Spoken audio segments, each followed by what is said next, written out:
రేవంత్ రెడ్డి వచ్చినాక ఒక్కటి నిజమైందమ్మా, భూముల ధరలు పాతాళానికి, బంగారం ధరలు ఆకాశానికి.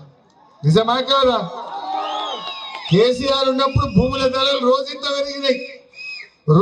పెరిగినాయి భూముల ధరలు. కానీ రేవంత్ రెడ్డి వచ్చినాక భూముల ధరలు పాతాళానికి, బంగారం ధర మాత్రం ఆకాశానికి. అయినాయా లేవా? తులం బంగారం ఇయ్యలే. ఆ కళ్యాణ లక్ష్మి కూడా ఏమైపోయింది? పిల్లవుట్టింకత్తుంది. మొన్న మీ రామగుండం ఎమ్మెల్యే కళ్యాణ లక్ష్మి చెక్కులు వంచుతా అని పిలిచిందట. ఆమె సంఖ్యల పిల్లనెత్తుకొని పోయింది. అగో నీ పిల్ల పుట్టిందా అంటే, అవు సార్ పెళ్ళే, నాకు ఏడాది అర్థమే పిల్ల పుట్టి అంటే, అయ్యో ఇప్పుడు వచ్చింది ఆ చెక్కు అంటుండట.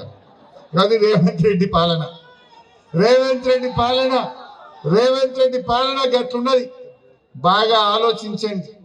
ఏ ఒక్క మాట నిలుపుకోలేదు. మేము ఎప్పుడన్నా అసెంబ్లీలో బిడ్డ రేవంత్ రెడ్డి ఏమైనా నీ 2 లక్షల ఉద్యోగాలు, ఏమైంది నిరుద్యోగ భృతి, ఏమైంది ఆడపిల్లలకు స్కూటీలు, ఏమైంది అవ్వాతాతలకు 4000 పెన్షన్, ఏమైంది అక్క చెల్లెలకు 2500 రూపాయల నీ భృతి ఏమైంది అని మేము అడిగితే ఏమంటాడు?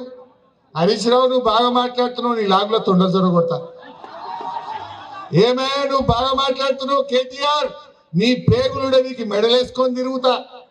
ఇది ఒక ముఖ్యమంత్రి మాట్లాడొచ్చునా?